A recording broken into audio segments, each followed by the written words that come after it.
Samuel, et je rappelle qu'il est directeur de l'UMR, facteur de risque et déterminant moléculaire des maladies liées au vieillissement à l'Université de Lille, c'est cela, et directeur général de la Fondation Alzheimer.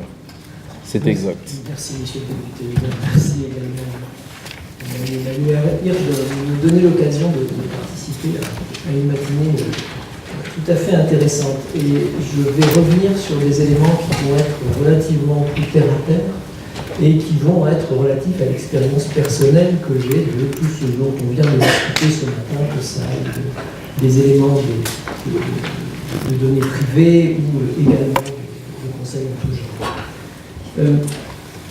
La Déclaration universelle des droits de l'homme est construite sur un certain nombre de principes, de repères immanent de ce qu'est l'humanité. Ça relève de la naissance, de la reproduction, du vieillissement, de la mort. Tous ces éléments vont définir un certain nombre de ces droits. Aujourd'hui, la recherche médicale fait des progrès fantastiques et ça ne va pas s'arrêter. Ces progrès fantastiques nous ont amenés à essayer de comprendre comment ces repères immanents existent, fonctionnent. On toujours l'exemple de mon ami René Friedman et son état d'extase quand il a compris qu'on passait d'une fécondation à la naissance d'une petite Amandine. Le moment où il a fait l'accouchement a été à la fois une expérience scientifique et quasiment mystique sur ce qui se passait, sur la compréhension de quelque chose qui était caché à l'humanité depuis des siècles. C'est vrai également pour, on a vu, la reproduction. C'est vrai également pour le vieillissement. Aujourd'hui, on arrive à identifier, à contrôler un certain nombre d'éléments qui sont en relation avec le vieillissement. Je ne parlerai pas ici de la mort. Ce qui se passe actuellement, qui relève plus, là encore, peut-être plus pour l'instant, de concepts qui ont toujours existé dans l'humanité, comment effacer la mort, que d'une réalité scientifique, au moins aujourd'hui. Donc le développement de cette médecine est exponentiel. Et il faut être, comme le disait M. Toledano tout à l'heure, bien prendre conscience que tout cela est très positif. On a fait, grâce à tout ça, des progrès absolument fantastiques. Deux types de progrès dans cette évolution. Le premier, et je pense que c'est l'essentiel, c'est qu'on passe d'une médecine qui est phénoménologique, c'est-à-dire on décrit l'homme, on regarde ses symptômes, on regarde comment tout ça est relié, comment est l'anatomie de l'individu, à une médecine qui va vers beaucoup plus de fonctionnement. C'est ce qu'on appelle une médecine qui est beaucoup plus moléculaire. C'est-à-dire qu'on va, avec un symptôme, essayer de comprendre comment il est né, parfois plusieurs années avant l'apparition du symptôme lui-même, et bien sûr plusieurs années avant l'apparition de la maladie. Et ces connaissances progressent de manière majuscule par cette connaissance moléculaire. Je prendrai juste un exemple, il en existe bien d'autres. On parle toujours de la génomique et de toutes ces logiques moléculaires, mais il en existe d'autres sur les ARN. Tout est couvert aujourd'hui avec une complexité remarquable. Deux exemples extrêmement concrets sur la génomique. Tout à l'heure, on parlait. En France, aujourd'hui, il y a deux situations dans lesquelles on utilise ces outils génomiques dans le plan de la médecine, c'est le conseil génétique ou la reconnaissance de paternité, tous les deux dans des cadres extrêmement contraires. Mais vous savez très bien, c'est pas parce qu'on ne fait pas ces tests dans d'autres circonstances qu'on ne peut pas y avoir accès. Aujourd'hui, l'accès aux informations par Internet et à certains marchés fait qu'on peut le faire, et des personnes l'ont fait. Les deux grandes conséquences que j'ai vues de ces personnes, qui pour deux raisons diverses et variées, soit parce qu'elles étaient dans mon entourage proche, familial ou professionnel, sont venues me voir, c'est deux problèmes qui sont survenus. Le premier, c'est le problème de la paternité. La personne s'est rendue compte que son père n'était pas son père biologique. Voilà. Rien que par ces tests, parce que lui-même, son cousin et ses parents l'avaient fait, puisqu'ils voulaient voir justement, c'était des grands fanats de généalogie, et ils se sont aperçus que, enfin, elle s'est aperçue que son père n'était pas son père. Ça a été un drame familial total. Le deuxième cas, profitant d'une promotion de Noël, où le site leur offrait non seulement leur ancestralité, mais également un petit diagnostic santé, à un prix défiant toute concurrence, ils ont répondu à la demande. D'autres personnes, dans mon environnement là, professionnel spécifique, et je reçois un coup de fil à 2h du matin en me disant « Qu'est-ce que je dois faire ? Je viens de recevoir mes résultats. Donc j'en ai vu, je suis content, j'ai le gène du coureur de fond éthiopien, j'ai etc., tas de trucs comme ça. » Ils me disent « Il y a un dossier dans lequel il est marqué « Faites attention si vous ouvrez ce dossier, c'est à vos risques et périls, ça peut avoir des impacts extrêmement importants sur votre ambiance familiale. » Et ce qu'il y avait dans ce dossier, c'était le gène BRCA1, dont on a parlé tout à l'heure, sur le cancer du sein, l'ApoE4 et d'autres. Je passe les plus célèbres. Il dit, je fais quoi? Donc vous recevez votre email, vous êtes face à ça, vous pouvez l'ouvrir, vous allez voir le résultat, vous allez voir rapidement sur Internet les conséquences. Pour vous donner un exemple, BRCA1 et l'ApoE4, grosso modo. Tout à l'heure, on parlait des problèmes de risque relatif, c'est vrai, mais ce qu'on a bien calculé, c'est le risque tout au long de la vie. C'est-à-dire, si vous avez ça dans votre vie, quelle va être la probabilité de développer une maladie? Pour BRCA1, on estime à peu près, pour ceux qui sont porteurs, femmes, on a à peu près 60-70% de risque de développer à un moment dans sa vie un cancer du sein, un cancer de l'ovaire. Pour l'ApoE4, quand vous l'avez à 2 doses, c'est à peu près le même niveau de risque, 56% chez les hommes, 61% chez les femmes, de développer une maladie d'Alzheimer. Là, on a des choses extrêmement concrètes, c'est-à-dire que vous étiez heureux, vous posez une question, et tout d'un coup, votre vie va être totalement changée. Donc, ce que je lui ai conseillé, alors je ne sais pas s'il l'a fait ou pas, c'est surtout de ne pas l'ouvrir, et éventuellement de jouer avec ses ancêtres, et encore avec le risque de paternité. Et ça, c'est l'exemple très concret aujourd'hui de ce qui peut se passer.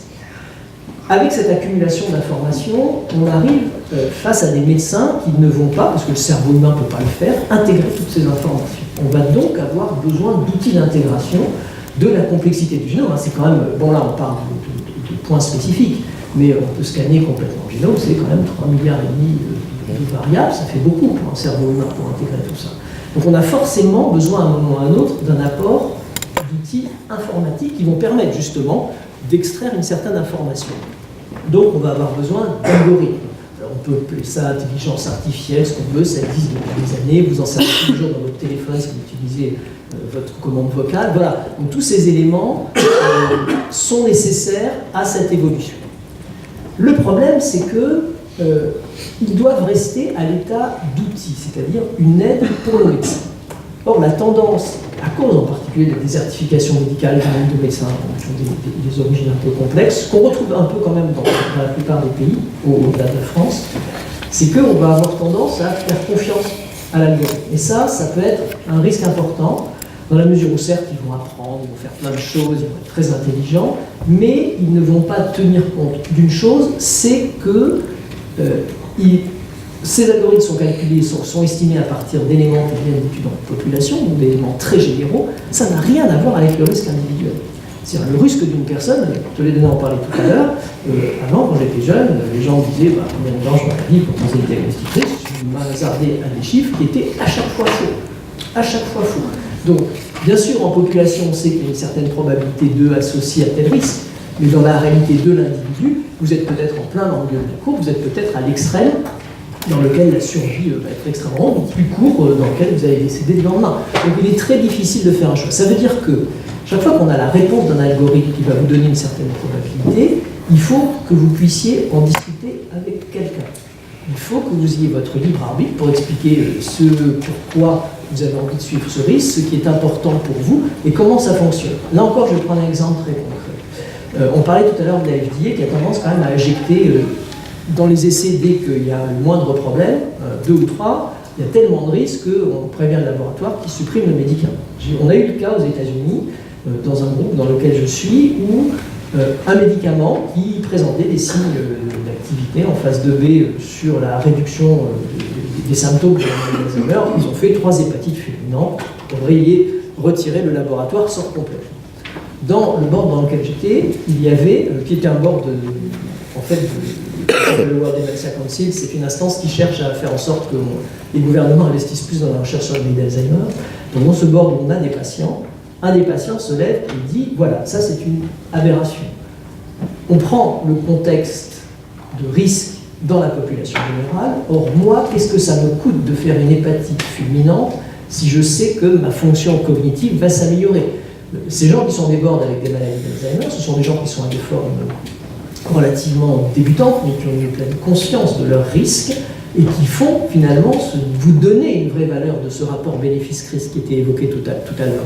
Donc certes, le rapport bénéfice-risque est important, mais il doit être modulé en fonction de la personne. En général, on dit aux gens, n'essayez pas de raisonner sur votre santé quand vous êtes en bonne santé. Ne prenez surtout pas de décision quand vous êtes en bonne santé. Faites-le quand vous êtes malade. Vous verrez, vous ne penserez pas du tout la même chose. Tout ça, ça nous amène à quoi? Ça nous amène vers un modèle qu'on va qualifier de biomédical, c'est-à-dire que quelqu'un arrive, il a un symptôme, un médecin fait un diagnostic, il propose un traitement, il guérit son patient, à quelque chose qui est dans le risque, dans la probabilité. C'est ce qui explique, c'est ce qu'on voit avec les maladies chroniques. Alors il y a une maladie qui traduit bien cette bascule au cours des 25 dernières années, c'est le sida. Le sida, dans les années 80, c'était une maladie infectieuse, une maladie aiguë, une maladie mortelle systématiquement.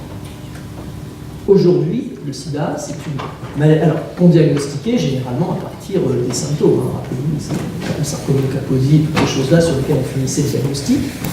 Aujourd'hui, qu'est-ce que c'est? C'est quelque chose que l'on dépiste, que l'on essaie de prévenir, que l'on peut traiter. Alors certes, on ne traite pas définitivement comme on traite une maladie infectieuse quelconque, on traite en rendant cette maladie chronique. Donc on est passé d'une maladie aiguë à une maladie chronique. Et l'objectif principal aujourd'hui, alors c'est un peu résumé, mais ça ressemble à ça, c'est pas finalement de traiter la maladie en soi, on la traite, on la contrôle, c'est surtout de faire en sorte que les médicaments qu'on va donner à ces gens soient le plus supportables le plus longtemps possible. Donc, vous voyez les enjeux, alors certes on cherche toujours des vaccins, tas de choses, mais aujourd'hui on est donc passé d'une médecine qui est biomédicale à une médecine qui va dépister, donc qui va prédire, qui va prévenir, qui va personnaliser, parce que tout le monde ne réagit pas de la même manière aux médicaments qu'on va leur donner, mais surtout qui va devoir être participative. C'est-à-dire qu'on va être dans une situation où l'intervention du patient va être essentielle pour la réussite de ce qu'on va appeler le traitement, mais qui n'est pas forcément la guérison. Il faut s'attendre aujourd'hui, avec les maladies chroniques, à ne pas guérir complètement les maladies. Vous faites un infarctus, on ne vous guérira pas. Ce qu'on fera, c'est qu'on vous aidera à vivre mieux avec et éviter d'en refaire un autre. Et on a la même chose actuellement pour ce genre de pathologie. On évolue vers ces systèmes. Donc on a besoin d'informations moléculaires, de systèmes pour intégrer toutes ces informations. C'est ce qu'on appelle, on a entendu pour la médecine 4P, vous avez entendu ça, le P de prédire, prévenir, personnaliser et participer.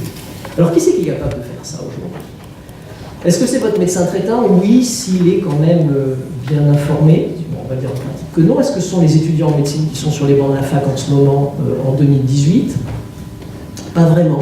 Les cours, pour être moi-même enseignant, ne sont pas forcément adaptés à ça. Ils restent dans une certaine norme plutôt biomédicale que 4P. Et ben, il y a les gens et les entreprises qui sont déjà impliqués dans l'outil d'analyse, c'est-à-dire dans les algorithmes. Et vous avez des entreprises comme Google, Apple, tout le monde trouve absolument génial pour Noël, quand il en a les moyens d'avoir une magnifique montre Apple, qui va mesurer votre état de santé, que ce soit Amazon, avec leur système de surveillance permanente de la maison, ou même Microsoft, qui se lance là-dessus. Donc ces gens-là sont en train de mettre ça en place. Ils ont énormément de moyens. Ils sont en train de mettre en place et de recruter un grand nombre de grands spécialistes de la question et annoncent qu'aux alentours de 2030, ils vont pouvoir contrôler un certain nombre de choses, notamment dans ce domaine de la médecine 4P. Et entre parenthèses, vous verrez que par exemple PayPal, Google et Tesla sont actuellement en train de mettre en place leurs propres assurances santé au sein de leurs entreprises. Donc vous voyez qu'on a une certaine migration et une perte totale du contrôle de ce type de maladie. Donc il est absolument essentiel de s'y mettre maintenant. Alors pourquoi je disais 2030 et je parlais des étudiants en médecine? Parce qu'on est en 2018, 2030 c'est dans 12 ans.